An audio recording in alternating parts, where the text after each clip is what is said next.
O poder local na rádio. Os autarcas da Ilha Terceira prestam contas do seu trabalho em discurso direto e na primeira pessoa. Hoje, com Alan Menezes, Poder Local na Rádio. Então, para todos, muito bom dia. Iniciar-se aqui mais uma emissão de Poder Local na Rádio. Desta feita é a última emissão de Poder Local na Rádio, terminando este ciclo de 4 anos.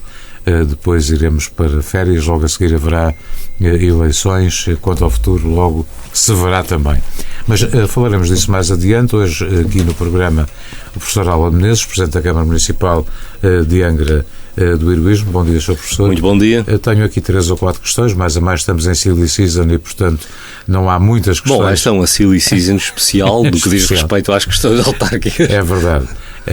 De qualquer das maneiras, vamos começar pelo censo.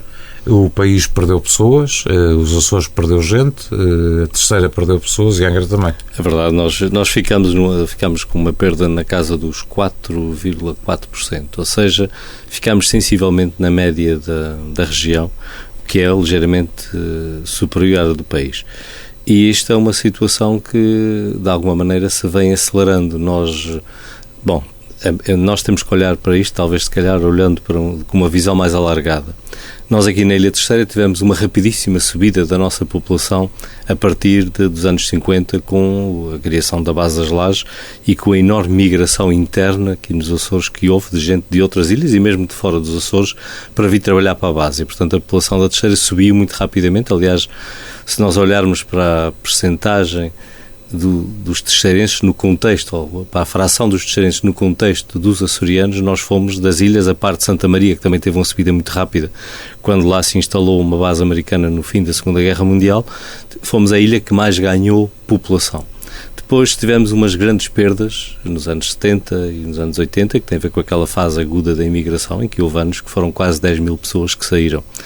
Depois entramos aqui numa zona de alguma estabilidade, uma estabilidade com um ligeiro declínio, que eu diria que é o que caracteriza estes últimos 30 anos, ou seja, andamos aqui a descer lentamente e eu temo que vamos começar a descer mais rapidamente porque, no entretanto, aconteceu um fenómeno que vem alterar um pouco os dados.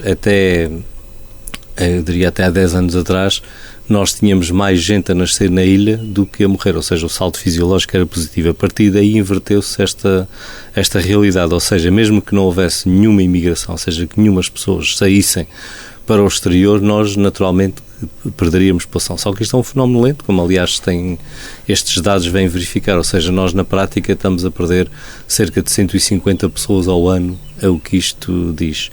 E isto é uma situação que, para se inverter, só pode ser feito através da criação de economia.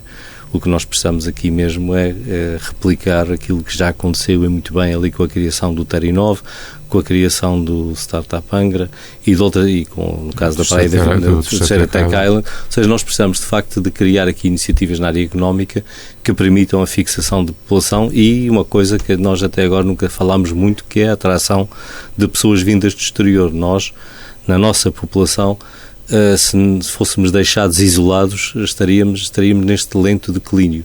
A única solução para isso é sermos suficientemente atrativos para trazermos pessoas de outros lugares para viver aqui, e é isso que temos que fazer. Não aconteceu nenhuma tragédia demográfica, felizmente, ou seja, a evolução ficou dentro daquilo que era expectável e daquilo que faz parte, da evolução normal de uma sociedade desenvolvida. Essa é a boa notícia.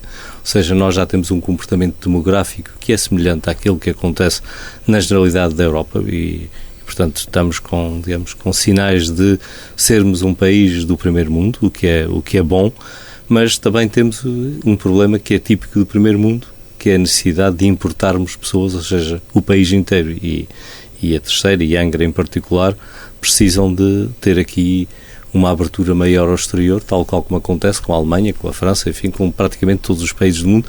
Os Estados Unidos também têm um declínio semelhante na sua população que compensam através da imigração e, portanto, nós basicamente entramos no clube dos países que têm estas características demográficas, o que é uma excelente notícia.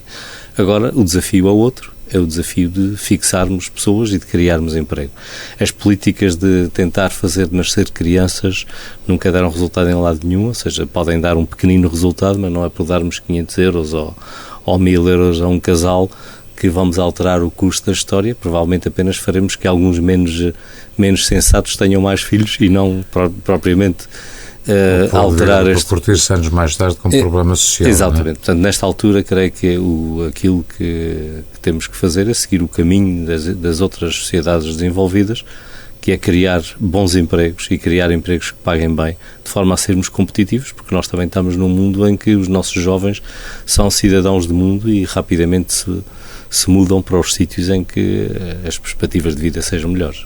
Professor, olhamos também para os números da pandemia.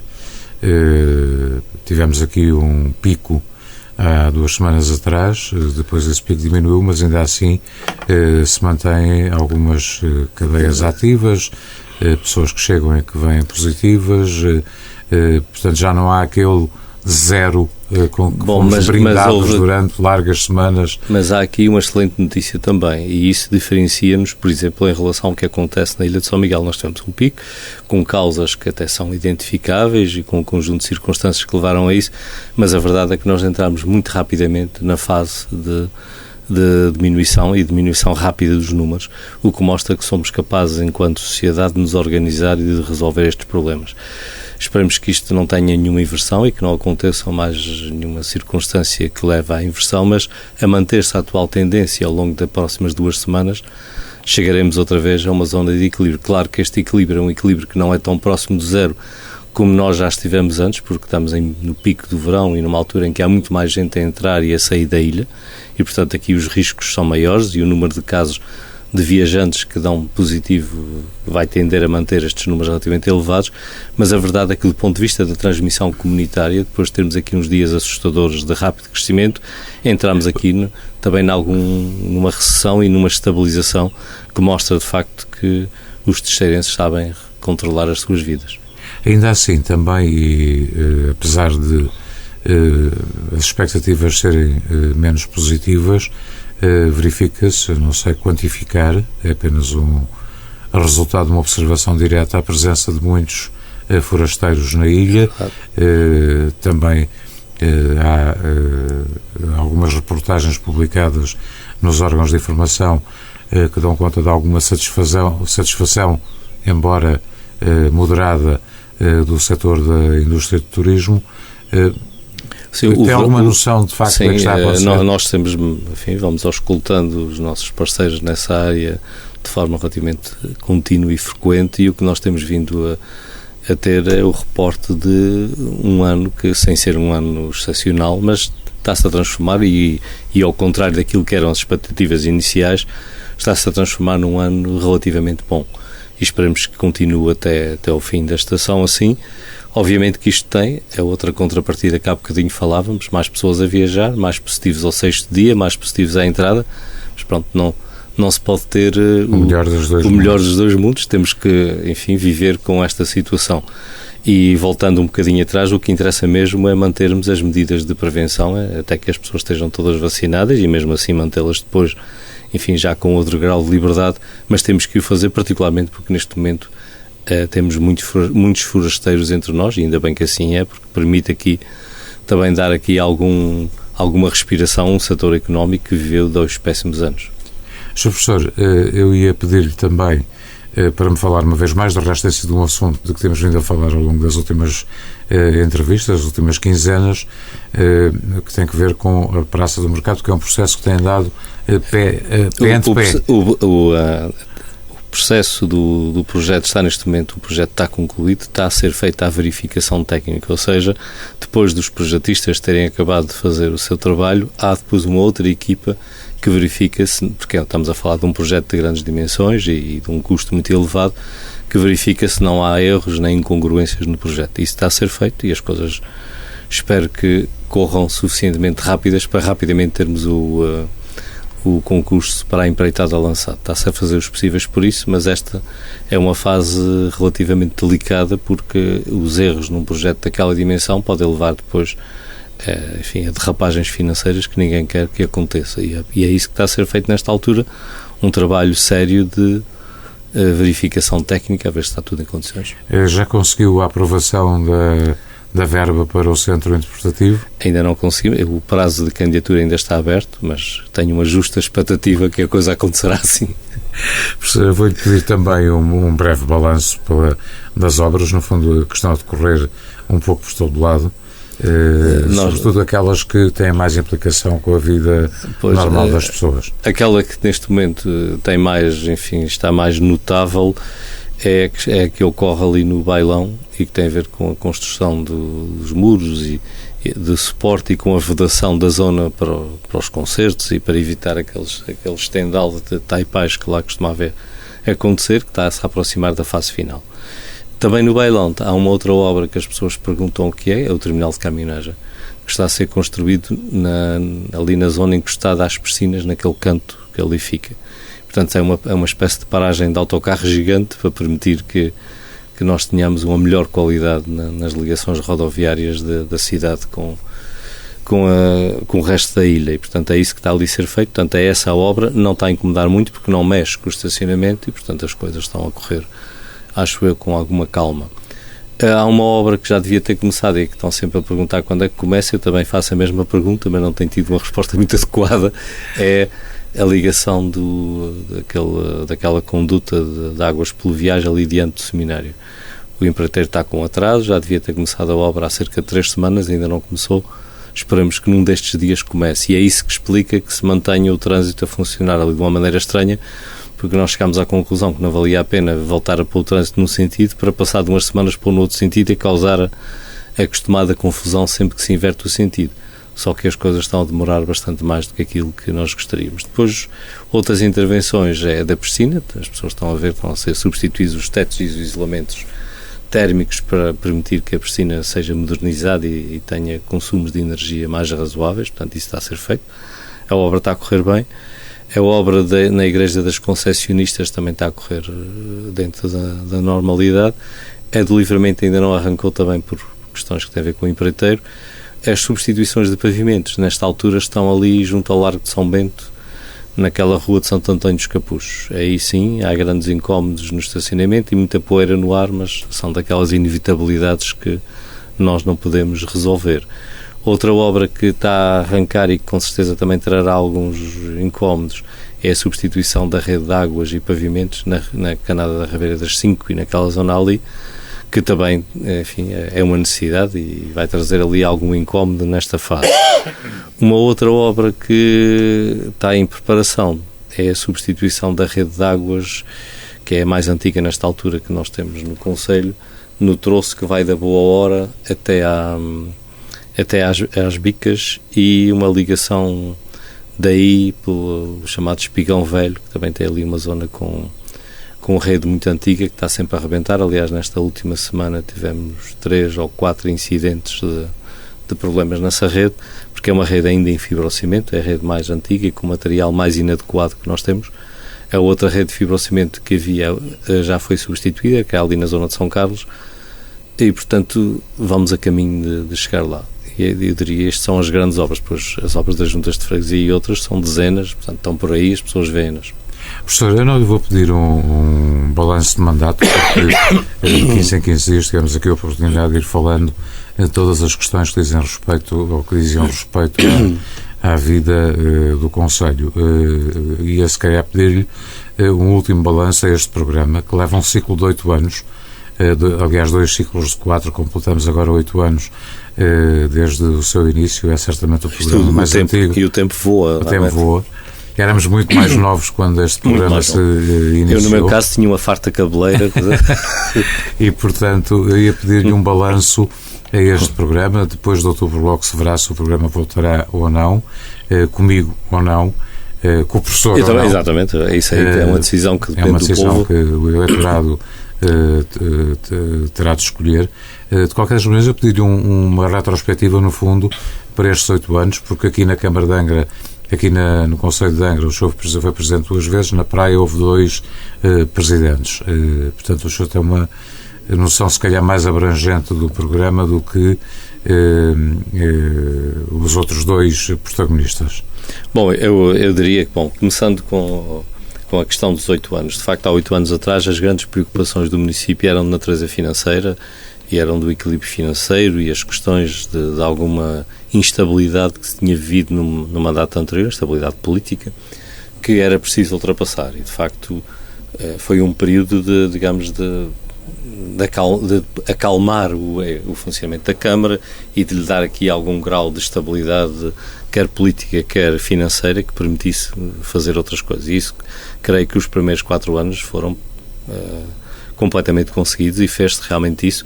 E a verdade é que o eleitorado também, há 4 anos atrás, reconheceu esse esforço e os resultados foram excepcionalmente bons e, portanto, foi a segunda eleição com maior número de votos do ponto de vista absoluto a favor, o que é muito bom e eu estou muito agradecido por isso. Depois entramos numa fase que deveria ter sido uma fase de clara expansão, quer do investimento, quer da atividade. E assim foi, arrancámos bem. Os 2 primeiros anos as coisas pareciam muito bem encaminhadas. Aliás, o nosso melhor ano, eu diria que foi 2019, o melhor ano do ponto de vista económico e do investimento. O Conselho parecia que estava, de facto, numa fase de arrancada de crescimento económico que na altura era notável. Infelizmente, a meio do mandato surgiu aqui o Covid e as coisas levaram uma volta que ninguém esperaria. Portanto, eu diria que este segundo mandato tem claramente dois tempos. Tem o tempo anterior ao Covid, um tempo em que a grande luta era alargarmos as ligações da ilha com o exterior. Na maior parte dos programas aqui falámos sempre nas questões da acessibilidade aérea, das questões de transportes, nas questões do crescimento do turismo, porque era de facto a grande preocupação e conseguiu-se realmente chegar a 2017 com excelentes resultados. E era também a questão que tinha a ver com, e que tem a ver ainda, e que agora fica ainda mais clara, embora, mais uma vez, eu repita que os resultados dos censos não trouxeram qualquer surpresa, era a questão da criação de uma infraestrutura económica que permitisse um crescimento sustentado. Foi os projetos que levaram a investimentos como o Parque de Exposições, ou o TERI9, enfim, um conjunto de colaborações com o Governo Regional, visando exatamente criar uma base económica mais alargada no Conselho, o que se está a conseguir. Depois veio a questão do Covid e, a partir daí, as nossas preocupações nestes quase 2 anos finais tiveram que mudar bastante e tiveram que se transferir das questões mais económicas e mais de expansão da atividade económica para questões mais sociais e de apoio às pessoas, e isso foi feito e creio que também se conseguiu atravessar este ano de 2020, que foi o pior de todos, porque, enfim, foi aquele em que ainda não nos tínhamos adaptado a esta nova situação, com algum grau de sucesso. Ou seja, a Câmara dedicou-se mais a ajudar na manutenção da estabilidade das instituições, com os cofinanciamentos que se mostraram necessários, e a ajudar as pessoas, enfim, com um conjunto de medidas para aqueles que foram para layoff ou que ficaram desempregados, e, portanto, teve que se mudar aqui um pouco de sentido nas prioridades. Neste último ano, pois, nós estamos a tentar fazer aqui um processo de transição em que temos que sair, de facto, deste modo de pandemia, eu diria mesmo do modo de emergência que a Câmara tem funcionado neste último ano, e fazer a transição para ver se conseguimos retomar o crescimento económico e retomar o caminho que vínhamos a fazer até 2019, e é esse o grande objetivo nesta altura, e eu creio que o grande desafio para quem for Presidente da Câmara nos próximos 4 anos será exatamente esse. Será, enfim, encontrar soluções que permitam rapidamente pôr para trás das costas as consequências económicas e sociais que o Covid vai deixar, porque infelizmente o Covid vai acabar, mas os problemas do Covid, esses vão persistir durante mais algum tempo, e é isso que, nesta altura, é o caminho que a Câmara tem vindo a seguir. Do ponto de vista do investimento, a única coisa dos grandes projetos que nos tínhamos proposto que não se conseguiu arrancar a tempo foi o mercado, mas aí houve um conjunto também de circunstâncias que, a meio do percurso, permitiram mudar de direção. É que nestas coisas, às vezes, eu costumo ser acusado de ser super teimoso e demasiado persistente em algumas coisas, mas também a verdade é que eu até hoje faço sempre os possíveis e continuarei a fazê-lo para mudar de opinião sempre que aparecem melhores opções. E a verdade é que, a meio deste processo do mercado, apareceram melhores opções, nomeadamente a possibilidade de adquirirmos o terreno ao lado do mercado, que permite uma obra com outra, no que diz respeito ao estacionamento, com outras condições e com outra, enfim, com outra possibilidade de futuro. Isso obviamente levou a que nós tivéssemos que praticamente deitar de lado um trabalho já feito, começar outro, e portanto houve aqui um conjunto de atrasos que são justificados por estas mudanças, mas são mudanças que, bem vistas as coisas, creio eu, enfim, valeu a pena o tempo perdido, que não foi tempo perdido, foi tempo ganho, no sentido de termos um estacionamento com 200 e tantos automóveis, o que vem dar depois ao centro da cidade uma outra potencialidade do ponto de vista do crescimento do comércio e do desenvolvimento económico. Por isso, há coisas em que a pressa é inimiga das boas soluções, e é o caso. De resto, os outros projetos que a Câmara se tinha proposto foram todos conseguidos, e portanto temos ali aberto o Fanal, que acho que é uma grande mudança para a vida da cidade, aberto todo este litoral por aqui adiante, e temos um conjunto de outros investimentos que vieram de facto mudar a maneira como a cidade se relaciona com o território.